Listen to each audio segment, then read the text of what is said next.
NDA सरकार में मैं सामाजिक न्याय एवं अधिकारिता और दिव्यांगजन सशक्तिकरण इस डिपार्टमेंट का मैं MOS हूँ, राज्य मंत्री हूँ। और मैं रिपब्लिकन पार्टी ऑफ इंडिया से बिलोंग करता हूँ।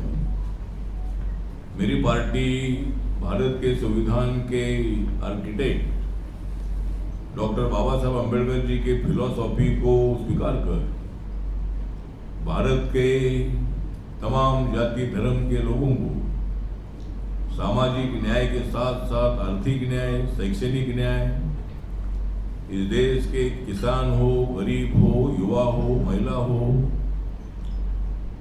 शेड्यूल कास्ट हो, शेड्यूल ट्राइब हो, OBC हो, सीनियर सिटीजन हो, सभी लोगों को न्याय देने के लिए मेरी पार्टी काम करती है। मेरा मंत्रालय जो है, मेरे मंत्रालय का इस साल का बजट 1,98,440 करोड़ का है और मेरा मंत्रालय एक बड़ा मंत्रालय है। इस मंत्रालय के अंतर्गत कम से कम 85% लोगों की पॉपुलेशन आती है। मेरे मंत्रालय के अंतर्गत schedule caste, DNT, OBC, senior citizen, दिव्यांगजन,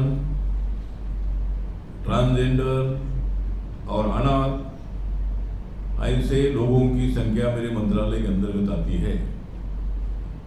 और मैं नरेंद्र मोदी सरकार में तीसरी बार मंत्री हूँ। मैं महाराष्ट्र से बिलोंग करता हूँ और मैं 3 बार लोकसभा में था। कांग्रेस पार्टी के अलायंस में मैं 98, 99, 2004 तो 2009 तक मैं लोकसभा में RPI के तरफ से, रिपब्लिकन पार्टी की तरफ से मैं लोकसभा मेंबर था।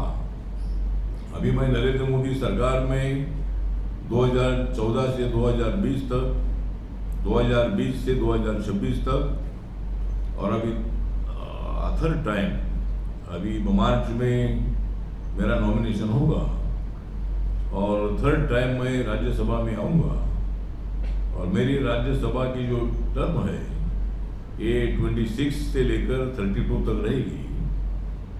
और मेरी पार्टी जो है, मैं तो सभी देश के 28 राज्यों में और 8 केंद्र शासित प्रदेशों में मेरी पार्टी काम करती है। मेरे पार्टी के सर इधर आइए। हमारे विष्णु जी जो लोकसभा में बीजेपी के मेंबर ऑफ पार्लियामेंट है, अटल बिहारी वाजपेयी के टाइम पर भी 3-4 बार वहाँ लोकसभा में चुनकर आए थे और अभी बीजेपी के टिकट पर अभी भी चुनकर आए हैं। तो मतलब आज मैं यहाँ छत्रपति शिवाजी महाराज, जो छत्रपति शिवाजी महाराज महाराष्ट्र से बिलोंग करते थे, मराठी भाषिक थे, लेकिन उन्होंने देश भर के लिए काम किया है। सारे देश को मुगलों के विरोध में बहुत बड़ा संघर्ष करके छत्रपति शिवाजी महाराज ने बहुत बड़ा काम किया है। और आज छत्रपति शिवाजी महाराज की जयंती है। 19 फरवरी को पूरे महाराष्ट्र में और देश के कोने कोने में छत्रपति शिवाजी महाराज की जयंती मनाई जाती है। और आज मुझे यहाँ की जो समिति है, छत्रपति शिवाजी महाराज जयंती उत्सव समिति में हमारे मराठी लोग भी हैं, यहाँ के लोग रहने वाले भी लोग हैं, वो भी मतलब सब शिवाजी महाराज की जयंती मना रहे हैं। और आज जो रैली निकली थी, उस रैली को मैंने और हमारे MP साहब ने मतलब फ्लैग दिखाकर रैली को हमने मतलब शुभेच्छा दिया है। और शाम को एक सभा होने वाली है 7 बजे, वहाँ भी मैं उपस्थित रहने वाला हूँ। तो मेरे पार्टी के अध्यक्ष हमारे राहुल राम जी है, जो सामने बैठे हैं। और मेरी पार्टी बीजेपी के साथ है और नरेंद्र मोदी जी की सरकार सबका साथ सब विकास का नारा देने वाली सरकार है। नरेंद्र मोदी जी के कार्यकाल में 11.5 सालों में देश का बहुत बड़ा डेवलपमेंट हुआ है। देश की इकोनॉमी जब हम सत्ता में आए थे 2014 में, तब हम 10 नंबर पर थे, लेकिन अभी हमारी इकोनॉमी नंबर 4 पर है। यूएस अमेरिका नंबर 1 पर है, चाइना नंबर 2 पर है, जर्मनी नंबर 3 पर है, और आज इंडिया की इकोनॉमी, भारत की इकोनॉमी नंबर 4 पर है। तो 1-1.5 साल के अंदर हमारा प्रयत्न है कि मेड इन इंडिया को हमने बहुत बड़ा प्रोत्साहित किया है। यूएस के साथ हमारी डील हुई है, और यूएस के डील में लाखों लोगों को रोजगार मिलने वाला है। और यूएस के साथ जो डील हुआ है वो कम से कम 45 लाख करोड़ का ये मतलब डील हुआ है, और उससे छोटे उद्योगों को भारी मदद इसमें मिलने वाली है। जो स्मॉल स्केल इंडस्ट्रीज है, इनको बढ़ोतरी देने का काम हमारा है। किसानों की जो फसल है, इसको जीरो टैरिफ लगाया गया है, और अनेक वस्तुओं को जीरो टैरिफ लगाया गया है। राहुल गांधी और बाकी के कांग्रेस और अपोजिशन वाले इसके राजनीति कर रहे हैं। देश के भले का जो डील होता है उसको इनको जो डील हो रहा है, ये डील देश के फायदे के लिए है, बेरोजगार को रोजगार देने के लिए है, देश की रोड ट्रांसपोर्ट डिपार्टमेंट मजबूत करने के लिए है, और सभी लोगों को न्याय देने के लिए हमारी सरकार काम कर रही है। तो जिस तरह नरेंद्र मोदी जी ने प्रधानमंत्री जन धन योजना शुरू की थी, तो 2014 में शुरू की थी, अभी तक 57 करोड़ 52 लाख 46,000 इतने लोगों के देश भर में अकाउंट खुले हैं, और अंडमान निकोबार में 64,000 अकाउंट्स यहाँ ओपन हुए हैं। प्रधानमंत्री मुद्रा योजना जो है 50,000 से लेकर 10 लाख तक लोन देने की एक स्कीम है। बैंकों ने बिना अर्थ हमारे नौजवान लोगों को, महिलाओं को लोन देने की स्कीम है, और ये स्कीम शुरू हुई थी 2015 में, 2015 में, और अभी तक 56 करोड़ 58 लाख 85,000 इतने लोगों को मुद्रा योजना का लोन मिला है। और इसमें महिलाओं की भागीदारी 60% तक महिलाओं को भी लोन मिला है। और अंडमान निकोबार में अभी तक 57,000 लोगों को अभी तक लोन मिला है। जो 2000 प्रधानमंत्री उज्ज्वला योजना जो है गैस सिलेंडर की, तो देश भर में 10 करोड़ 50 लाख इतने लोगों को गैस सिलेंडर मिले हैं, और अंडमान निकोबार में 14,000 लोगों को गैस कनेक्शन मिले हैं। उसी तरह मतलब जो हमारी प्रधानमंत्री जन आरोग्य योजना है, आयुष्मान भारत योजना, इसमें एक फैमिली को 1 साल में 5 लाख रुपीस देने की स्कीम है मेडिकल ट्रीटमेंट के लिए, और अभी तक कम से कम 11 करोड़ 46 लाख इतने लोगों को इस योजना का फायदा हुआ है। और अंडमान निकोबार में 4,500 इतने लोगों को इसका फायदा हुआ है। उसी तरह मतलब हमारा जो भारत सरकार का काम है, ये भारत सरकार का काम सभी जाति धर्म को न्याय देना है, किसानों को मजबूत करना है, दलित आदिवासी को मजबूत करना है, महिलाओं को रिजर्वेशन देने का निर्णय नरेंद्र मोदी जी के कार्यकाल में हुआ। इतने सालों में मतलब महिलाओं का आंदोलन चल रहा था, लेकिन लोकसभा में और विधानसभा में महिलाओं को आरक्षण देने का निर्णय नरेंद्र मोदी जी के कार्यकाल में हुआ है। और उसी तरह 10% आरक्षण इकोनॉमिकल सेक्शन को देने का निर्णय भी मेरे मंत्रालय का है। और जो लोग SC OBC में आते नहीं है, ऐसे लोगों को 10% आरक्षण देने का निर्णय हो चुका है, और अभी हर जाति के धर्म के लोगों को आरक्षण मिलता है। यहाँ मुस्लिम कम्युनिटी को मेरा निवेदन है कि हमारी सरकार किसी के विरोध में नहीं है। जो योजना मैंने पढ़ी है, इसमें मुस्लिमों को मत दे दो, क्रिश्चियनों को मत दे दो तो नहीं है। जो इस कैटेगरी में आते हैं वो फैमिली को, वो नौजवानों को, महिलाओं को उसका फायदा होता ही है। तो अनेक लोगों को इसका फायदा आज तक हुआ है और बहुत ही जल्द मेड इन इंडिया का नारा नरेंद्र मोदी साहब ने किया है।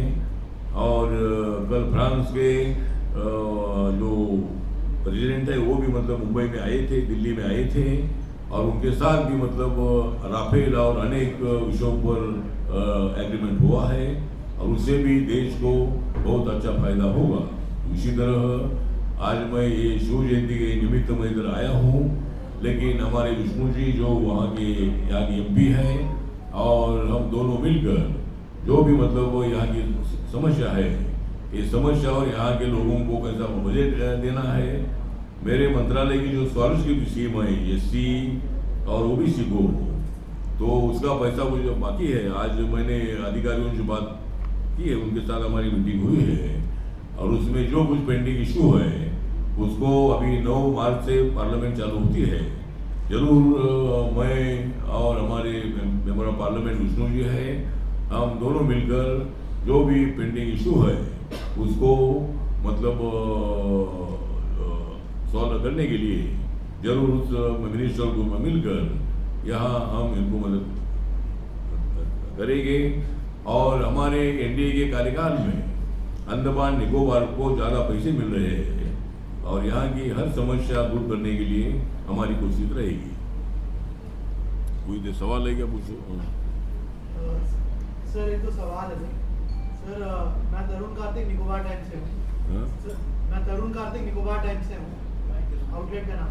सर सवाल ये है, अंडमान निकोबार आइलैंड्स में जो सोशल सिक्योरिटी पेंशन मिलता है, जैसे ओल्ड एज पेंशन हो गया, विडो पेंशन हो गया, हमारे विष्णु जी में भी कई बार डिमांड किया है कि इसमें वृद्धि होना चाहिए, क्योंकि अंडमान का जो कॉस्ट ऑफ लिविंग है उसके हिसाब से old age pension, window pension, rescue pension ऐसा बहुत कम यहाँ पे मिल रहा है। तो क्या आपका मिनिस्ट्री सर इसमें हम ध्यान देंगे? मतलब जो हमारी स्कीम होती है, जिस तरह मैंने बताया कि भाई हमारा बजट इतना बड़ा बजट है और वो हमारे कम से कम 30 मंत्रालय को हमारा बजट हर राज्य में, हर केंद्र प्रदेश में जाता है।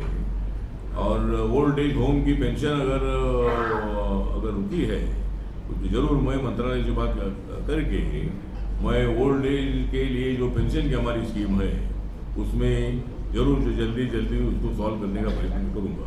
सर और एक सवाल है सर, अंडमान निकोबार आइलैंड्स में ड्रग्स का जो प्रॉब्लम है सर, अंडमान निकोबार आइलैंड्स में जो ड्रग्स का इशू है, यूज माइक है क्या? गैस का नशा। अच्छा, तो नशा का भी डिपार्टमेंट मेरा डिपार्टमेंट है सर और नशा का डिपार्टमेंट मतलब नशा मुक्त भारत अभियान हमने शुरू किया है। राज्य में और केंद्र शासित प्रदेशों में जो स्कूल के बच्चे हैं, कॉलेज के स्टूडेंट हैं, ऐसे लोगों में और किसी एनजीओ के साथ हमने कोलैबोरेशन करके हम नशा मुक्त समाज, नशा मुक्त गांव करने की हमारी कोशिश है। जरूर मतलब यहाँ मेरे मंत्रालय की तरफ से नशा मुक्ति केंद्र में हम देते हैं। तो कुछ क्वेश्चन है क्या? तुरंत बोलो। क्वेश्चन ये है ना सर कि रिहैबिलिटेशन सेंटर, जो रिहैब सेंटर आपके मिनिस्ट्री से बनाया जाता है, मतलब integrated rehabilitation centre for addicts बोल के हर एक डिस्ट्रिक्ट में से बनाया जाता है। अंडमान निकोबार में जो रिहैब सेंटर है कहीं भी मतलब इंडिविजुअल रिहैब सेंटर नहीं है हमारा जो। हाँ तो ठीक है ना, सेंटर नहीं है तो एनजीओ को हम देते हैं। अगर कोई एनजीओ यहाँ से अप्लाई करते हैं ऑनलाइन तो उस संस्था को हम डी एडिक्शन सेंटर हम देते हैं। उनको हर साल को बहुत अच्छा मतलब जो मानधन होता है जो वो भी उनको मिलता है, ग्रांट उनको मिलता है। तो अगर कोई संस्था अगर अप्लाई करेगी जरूर उसको मंजूर करेंगे। चलो और कोई है? आप पत्रकार है क्या? पत्रकार है? नहीं, माइक ले लो, माइक लो। हमारा 5:30 बजे एलजी का अपॉइंटमेंट हमको जाना है। सर मेरा परिचय है, हमारी सुनो न्यूज चैनल और न्यूज़पेपर। हाँ, हमारी सुनो न्यूज चैनल और न्यूज़पेपर। मेरा एक क्वेश्चन है सर कि आप जो है सीनियर सिटीजन के लिए अंडमान में कितना पैकेज भेज चुके हैं अभी तक और कितने आप उससे लाभान्वित हो रहे हैं, थोड़ी सी जानकारी दीजिए, क्योंकि आपके मंत्रालय में आता है ये। और क्या जो केंद्र सरकार द्वारा senior citizen, super senior citizen के लिए जो है क्या प्लानिंग है आप लोगों का, जरा बताइए। नहीं, प्लानिंग तो जो सीनियर सिटीजन होते हैं उसके लिए ओल्ड एज होम देते हैं, और हर डिस्ट्रिक्ट को एक ओल्ड एज होम देने की स्कीम हमारी है। कोई एनजीओ अगर अप्लाई करता है तो उसके लिए हम उसको ओल्ड एज होम देंगे। जो पेंशन हम तो अभी मेरे पास आंकड़ा तो नहीं है, लेकिन अरे वो किधर गया हो भाई, जो कुठं आहे ते ना रे, तुझे कुठं आहे? अंडमान मैं बोल दूं, हाँ? अंडमान के मैं बोल दूं पेंशन के बारे में। हाँ तो ना अंडमान के पेंशन के बारे में जो आपने पूछा है, हाँ, तो हमने लिखा है तो अंडमान निकोबार में जो भी ओल्ड एज के लोग हैं उनको पेंशन देने की स्कीम है।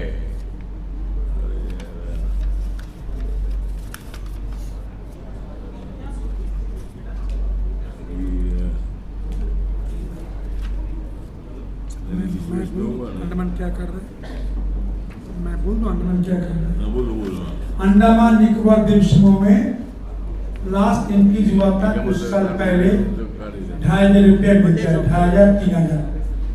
उसमें कोशिश चल रहा है बहुत जल्दी ओल्ड एज विडो पेंशन बता पाएगा।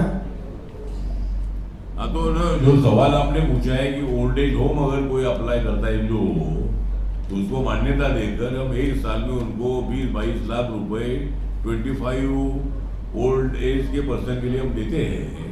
तो कोई एनजीओ अगर ये अप्लाई करेगा या अंडमान में अप्लाई करेगा, पोर्ट ब्लेयर में, अंडमान में या निकोबार में, तो उनको हम 2-3 मतलब ओल्ड एज होम दे सकते हैं।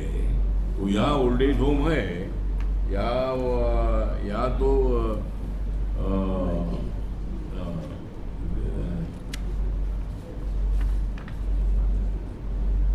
यहाँ 2 ओल्ड एज होम जो है, ये 1 फॉर मेल 1 फॉर फीमेल, ये तुम्हारी यूटी बजट से मतलब चला रहे हैं, और इसमें 34 मेल और 12 फीमेल है।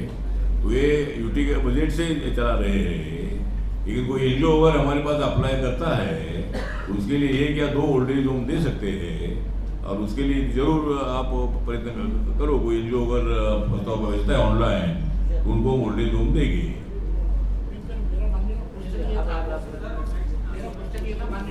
और जो पेंशन है, और पेंशन ऑटोमेटिकली मिलती है। जो ओल्ड एज होम के लोग हैं ऑटोमेटिकली हमारे पैसे आते हैं।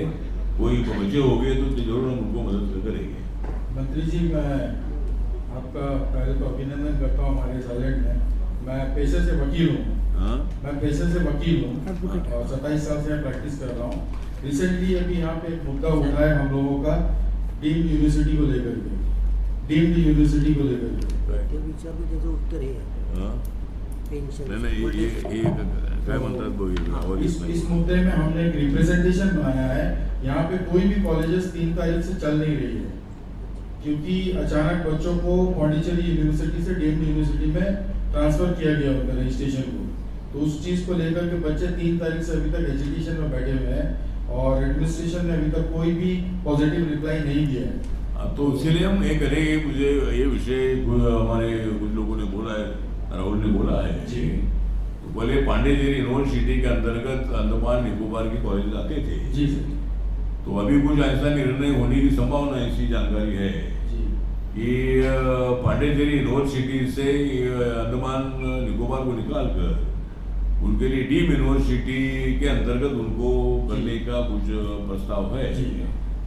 तो उससे यहाँ के स्टूडेंट का भी विरोध है, और डीम्ड यूनिवर्सिटी हो जाएगी तो उनको मतलब एमपी का भी विरोध है। हाँ, तो मतलब एमपी का भी, इनका भी विरोध है। और डीम्ड यूनिवर्सिटी से प्राइवेट यूनिवर्सिटी बनेगी तो जो जितना चाहे उतना फी या डोनेशन वो ले सकते हैं। और अंडमान निकोबार में इतने अमीर लोग नहीं है, कोई भी आदमी किसी जगह हो। इसीलिए जरूर हम जो हमारे धर्मेंद्र प्रधान जी है, जो हमारे HRD मिनिस्टर है, शिक्षा मंत्री है, उनके साथ बात करके जरूर, अभी तक तो फैसला नहीं हुआ है, लेकिन ऐसा फैसला ना हो उसके लिए MP साहब को लेकर मैं शिक्षा मंत्री को मैं मिलूंगा। और पांडिचेरी यूनिवर्सिटी अगर नहीं होती है तो अलग यूनिवर्सिटी यहाँ हो सकती है या फिर आपका कहना है स्टेट कि यूनिवर्सिटी हो सकती है, हाँ, सेंट्रल यूनिवर्सिटी हो हाँ तो सकती ठीक है ना, एक ऐसा पांडिचेरी के अंतर्गत ये जैसे रहना है तो मंत्री जी, ठीक अरुणाचल है। प्रदेश में राजीव गांधी डीम्ड यूनिवर्सिटी को स्टेट में कन्वर्ट किया गया हाँ उनके डिमांड से। हाँ तो ठीक है, तो आप मुझे एप्लीकेशन में दीजिए, आपका पत्र हमको जी, दीजिए, हम उसके मुताबिक हम आगे वो भेजेंगे। और ये तुम्हारी जॉइंट एक्शन फोरम है, तो ये अगेंस्ट द डीम्ड यूनिवर्सिटी, तो डीम्ड यूनिवर्सिटी से अपना स्टूडेंट का नुकसान हो सकता है, जी। अनेक स्टूडेंट को एडमिशन लेना मुश्किल हो सकता है। इसीलिए मतलब आपका विरोध जो है ये मैं HRD मिनिस्टर को मैं बताऊंगा, और जो पांडिचेरी यूनिवर्सिटी के अंतर्गत है वही रहने दो, या फिर अलग यहाँ कोई गवर्नमेंट यूनिवर्सिटी होती है क्या, उसके लिए जरूर हम प्रयत्न करेंगे। ठीक है, थैंक यू।